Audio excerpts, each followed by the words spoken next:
es la desembocadura del Ebro. Aquí el río se funde con el Mediterráneo y aporta los nutrientes necesarios para el marisco.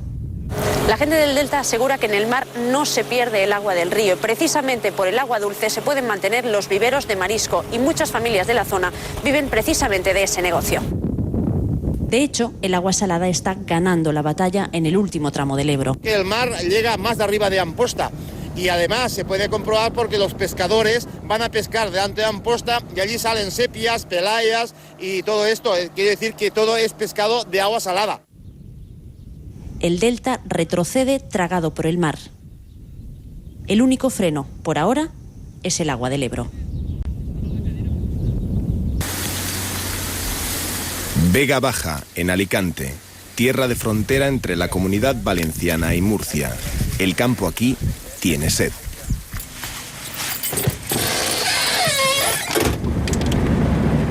Francisco, hijo y nieto de agricultores, nos lleva a comprobarlo. Para mí es deprimente verlo ahora, es deprimente. Esto, hace unos años veías una plantación, otra plantación, arbolado, y ya estás viendo las tierras sin cultivar, en baldío, con lo que conlleva, que luego pues hay problemas de conejos, de ratas. La agricultura, la histórica huerta valenciana, hace tiempo que dejó de ser el modelo prioritario de desarrollo en esta comunidad. De hecho, en la mayoría del territorio valenciano, a base de recalificaciones, el ladrillo se ha comido el paisaje agrícola tradicional. En los últimos años, el motor de la economía levantina ha sido la construcción, las grandes urbanizaciones, el turismo. Y eso también necesita agua para sostenerse. Volvemos al Ebro, lo seguimos en su descenso por el Bajo Aragón.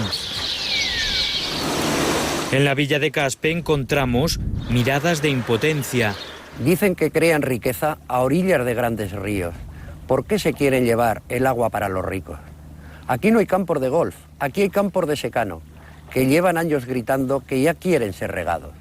Los poetas piden aquí más agua del Ebro. En Aragón hay unas 450.000 hectáreas de regadío, menos de un tercio de los cultivos. Agua es desarrollo. Con más agua las espigas suenan y la población no escapa, dicen. Reclaman al gobierno 250.000 hectáreas más para riego. Esta es la mejor imagen de lo que ocurre aquí en Aragón. Los agricultores pueden tocar el agua, la tienen cerca, pero imposible, prohibido, no pueden utilizarla para desarrollar todas estas hectáreas de terreno que ahora mismo son de secano y que están totalmente perdidas por la sequía existente. Sí, pues estamos en Caspe, en una zona de secano. Como veis, esto es un campo de trigo totalmente perdido este año, y la solución la tenemos al fondo, ¿no? La solución la tenemos en aprovechar el agua del río Ebro para regar, tal como veis en este campo de melocotonares. Pues tal cual está, debería tener unos 35 centímetros aproximadamente. Pero podemos observar que todo el campo, que debe tener en torno a 35 o 40 hectáreas, se puede considerar totalmente perdido.